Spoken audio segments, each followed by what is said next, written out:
শুধু ঈদ পরবর্তী ছুটির এই সময়ে এই কমলা দিঘির এই মেঘনার পাড়ে আজ বিকেল থেকে জমছে হাজারো মানুষের ভিড়। এই যে একটা দর্শনীয় স্থান, তার যে পরিচিতি লাভ এবং এতে অর্থনৈতিক এক বিশাল পর্যটন কেন্দ্র হিসাবে ভূমিকা রাখবে, এলাকার অর্থনৈতিক মান উন্নয়ন ঘটবে। আমি একজন সাধারণ নাগরিক হিসাবে, এই এলাকার কৃষি সন্তান হিসাবে, আমাদের হাতিয়া 6-এর মাননীয় সংসদ সদস্য হান্নান মাসুদ খান একটা আপনার, সে যদি এই এলাকারই সন্তান, তার বাড়ি এই ইউনিয়নের মধ্যে পড়েছে, তার প্রতি আমার আকুল থাকবে সে যেন হাতিয়ার এই দৃশ্যটাকে যেন আন্তর্জাতিক মানসম্মতভাবে যেন একটা পর্যটন কেন্দ্র নগরী গড়ে তুলে দেয়।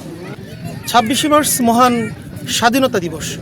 1971 সালের স্বাধীনতার যুদ্ধে আত্মদানকারী সকল বীর শহীদদের প্রতি গভীর শ্রদ্ধা আর ভালোবাসা। নোয়াখালী হাতিয়ার দর্শনীয় স্থান এই কমলা দিঘির এই মেঘনার পাড় থেকে আজ পুরোটা সময় আপনাদের সাথে আছি আমি একে রানা। শুধু ঈদ পরবর্তী ছুটির এই সময়ে এই কমলা দিঘির এই মেঘনার পাড়ে আজ বিকেল থেকে জমছে হাজারো মানুষের ভিড়। এই দর্শনীয় স্থানটিতে আগত আমরা সাধারণ মানুষের সাথে কথা বলবো।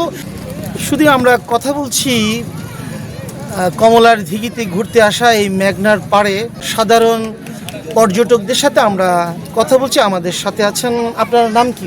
আমার নাম হচ্ছে মোহাম্মদ ওমর ফারুক।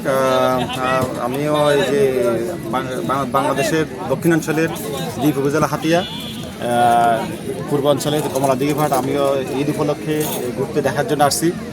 এখানে এসে আমার খুব আনন্দ লাগতেছে, খুব ভালো লাগতেছে যে যেটা আমি গর্বিত এই হাতিয়া সন্তান হিসেবে যে আমার এলাকা এখানে হাজার হাজার মানুষ ঈদ মৌসুমে আসে, তাদের পর্যটন এলাকা বিভিন্ন দেখতে পাচ্ছে। এই দ্বীপ হাতিয়া একটা দর্শনীয় স্থান, কিন্তু এর কোনো প্রাতিষ্ঠানিক পৃষ্ঠপোষকতা নেই। কিছুদিন আগে এই হাতিয়াতে ফেরি উদ্বোধন হয়েছে।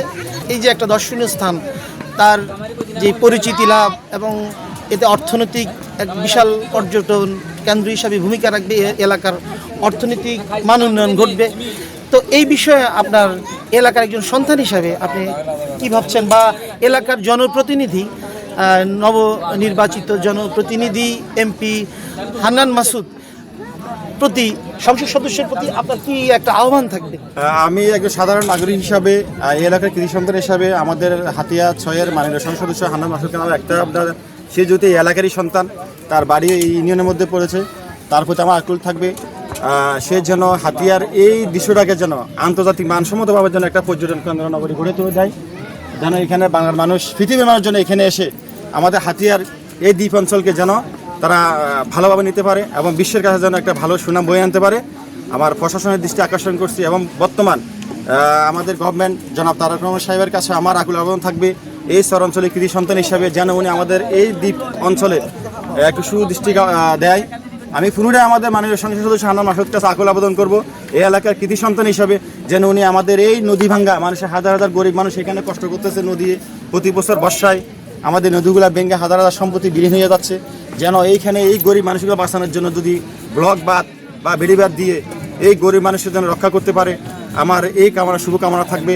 শুধু আমরা কমলার দিঘির এই মেঘনার পাড়ের সাধারণ মানুষের উপস্থিতি, এই স্থানটি যেন এক আনন্দঘন পরিবেশে পরিণত হয়েছে। শুধু আমাদের মাঝে এই মেঘনার পাড়ে পর্যটক হিসাবে ঘুরতে আসছেন এক ঝাঁক তরুণ, আমরা কথা বলবো তাদের সাথে। কেমন আছেন আপনারা? আলহামদুলিল্লাহ ভালো। ঈদ পরবর্তীতে ঐতিহ্যবাহী এই মেঘনা নদীর পাড়ে কমলার দিঘির এই পর্যটন এরিয়া সবসময় ঘুরতে আসেন? হ্যাঁ, সবসময় আসি। কিসে পড়াশোনা করেন? ক্লাস 10-এ। অনুভূত করি পরিবেশে অনেক সুন্দর লাগে। নোয়াখালী থেকে ঘুরতে আসা বেশ কয়েকজন দর্শনার্থীর সাথে এই মুহূর্তে কথা বলছি। কেমন লাগছে? আলহামদুলিল্লাহ ভালো। এই কর্মব্যস্ত এই জীবনে ঈদ পরবর্তী এই ঈদ আনন্দের কি প্রত্যাশা করছেন আগামী দিনে এই পর্যটনকে কেন্দ্র করে? আগামী দিনে প্রত্যাশা করতেছি এই পর্যটন কেন্দ্র আরও উন্নত হোক, আরও গোছালো হোক। সবাই প্রত্যাশা করে একটা পর্যটন কেন্দ্র সবসময় গোছালো, দেখতে সুন্দর, পর্যাপ্ত সেফটি, নিরাপত্তা ব্যবস্থা, আর সব জায়গ মিলে আরও দোকানপাট, বিভিন্ন বিধান সব কিছু সুন্দরভাবে হোক, আমরা এটাই প্রত্যাশা করি। পরন্তু এই বিকেলে জোয়ারের পানি বাড়তে শুরু করায় যেই আনন্দের এই স্থানটিতে পরিলক্ষিত হয়েছে। দীর্ঘ সময় পর্যন্ত পর্যটকদের বেশিরভাগ মানুষ এই সময়ের জন্য অপেক্ষা করে জোয়ারের সেই সন্ধিক্ষণ। মেঘনার পাড়ের এসে অনেকে গোসল করতে দেখা গেছে। আমরা আরও দেখেছি জেলেরা তাদের কিছুক্ষণ পরে তাদের ডিঙ্গি নৌকায় নিয়ে তারা ওই দূর সাগরে, মেঘনা পার হয়ে দূর সাগরে চলে যাবে। তাদের আগামীর দিনের যে স্বপ্ন দেখছে, ইলিশের জন্য সাগরে ছুটবে। আমরা তাদের সাথেও কথা বলেছি। আমরা আমাদের বিভিন্ন পর্যটকদের সাথে যে কথা বললাম, তাদের যে প্রত্যাশা ছিল যেন এই স্থানটিকে একটি গুরুত্বপূর্ণ পর্যটন কেন্দ্র হিসাবে ঘোষণা করে, যার মাধ্যমে এ অঞ্চলের অর্থ সামাজিক অবস্থার আমূল পরিবর্তন ঘটবে, এমনই প্রত্যাশা করছেন এখানকার ঘুরতে আসা পর্যটক এবং সাধারণ মানুষ। নোয়াখালীর মেঘনার পাড় থেকে আমি রানা, মেঘনা 24।